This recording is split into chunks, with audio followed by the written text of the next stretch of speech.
Hello guys, চলে এলাম আবার একটা ছোট্ট মিনি ব্লগ নিয়ে। বন্ধুরা সব কেমন আছো?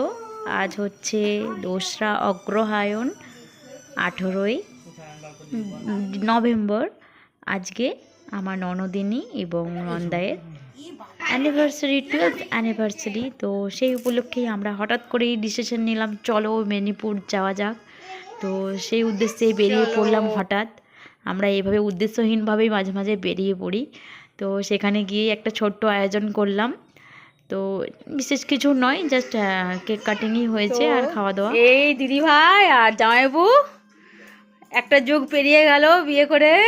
আমার সব থেকে বেশি যেটা ভালো লেগেছে, জামাইবাবু উনি খুবই ব্যস্ত মানুষ, নিজের দোকান নিয়ে সারাক্ষণ ব্যস্ত থাকেন, শুধু খাবার সময় আসেন।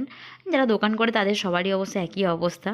তো যাই হোক, তো উনি খুবই ব্যস্ত মানুষ আর এই সব ব্যাপারে অতটাও ইন্টারেস্টেড নয়। কিন্তু তাও আমরা যে গিয়েছিলাম, আমরা যে বলেছে জামাইবাবু পাঞ্জাবি পরুন, সেই রাত্রেবেলাতে তাতে সব কিছু দোকান টোকান বন্ধ করে এসে আমাদের কথা মেনে যে এই কাজগুলো করেছে, যে বললাম সিঁদুর পরাতে সিঁদুর পরিয়েছে, এই জিনিসগুলো খুব ভালো লেগেছে। খুব সুইট আমাদের জামাইবাবু, সত্যি কথা আমি মন থেকে বলছি। কারণ অন্য লোকেরা হলে হয়তো বিরক্ত হতো, জানি না, হঠাৎ করে আমরা গেছি, হঠাৎ করে এগুলো অ্যারেঞ্জমেন্ট করে এসব করতে বলছি, হতেই পারে ওনারা ওইসব করেন না, কখনো করেনি।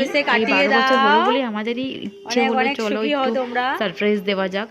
ননদিনী নিজেও জানতো না যে আমরা যাচ্ছি বলে। যতই বাধা বিপত্তি আমার ননদিনী চুল ছাড়াচ্ছে, তখন আমরা যে পৌঁছে গেছি সন্ধ্যাবেলা, সন্ধ্যে তখন 6টা বাজে। তো জামাইবাবু দেখে অবাক, হঠাৎ করে আমরা, যদিও ওরা জানতো না, তো ওখানে যাওয়ার পরে জানতে পারলো যে আমরা কী জন্য এসেছি। আমরা অ্যানিভার্সারি উপলক্ষে গিয়েছিলাম। হঠাৎ করে ভাত খেতে বসে ঠিক হয়েছে দুপুরবেলায়, চলো তাহলে আগে ঘুরে আসি। তো যেই বলা সেই কাজ, আমি সবসময় রেডি থাকি ব্যাগ গুছিয়ে যেখানে সেখানে যাওয়ার জন্য। তো চলেই গেলাম, দিয়ে ওনাদের একটু ছোট্ট করে অ্যানিভার্সারি সেলিব্রেশন করানো হলো। এই যে যখন এটা একটা কোইন্সিডেন্টালি ব্যাপার হয়ে গেছে কি, যখন জামাইবাবু নিজে সিঁদুর পরালো আমাদের সামনে দিদিভাইকে, সে একই টাইমেই বলতে গেলে 2-1 মিনিটের ডিফারেন্সে ওইখানেও তাদের ভিডিও ক্যাসেটটা চলছিল, সেখানেও কিন্তু সে একই জিনিস চলছিল। তো ওটা খুব ভালো লাগলো, আমরা তাই সেটাই বলা বলি করছিলাম। আর আমার মেয়ের নিয়ে তো বলার কিচ্ছু নেই, যখনই কেক দেখবে সেখানেই সেটে গেল, আর ওখান থেকে উঠবে না। তো কি বলছে কথাগুলো শোনো একটু।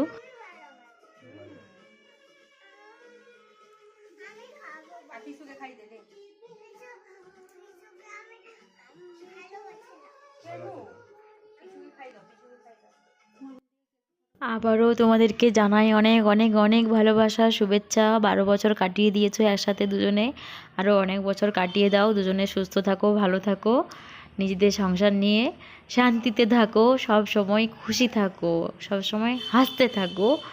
এগুলোই চাই, অবশ্যই চাই সব সময় যেন সুস্থ থাকো।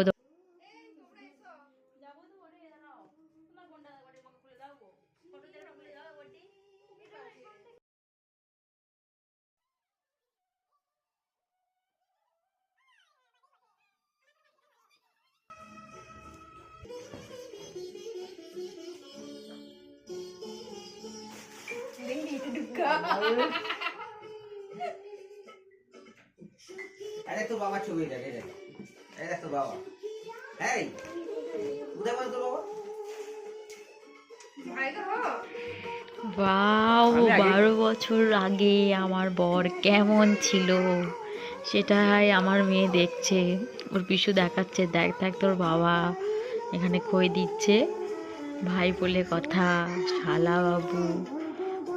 তো খুব কেঁদেছিল যেদিনে বিদায় হয়েছিল দিদিভাইয়ের, সেদিনে কেঁদেছিল। অবশ্যই ভাই বোন, এক ভাই এক বোন, তাহলে বোন চলে গেলে যতই ঝগড়াঝাটি করুক না কেন, ভালোবাসা তো থেকেই যায়, তাই না? কি কিউট কিউট ছোট্ট ছোট্ট মুখটা ছিল, পুচকু পুচকু মতো। হাউ সুইট বড়মশাই। দিদিভাই এবার সবসময় তোমরা রেডি থেকো, যখন তখন আমরা এইভাবে যেই সারপ্রাইজ দিতে থাকবো। চলো সবাই ভালো থেকো, টাটা, বাই বাই।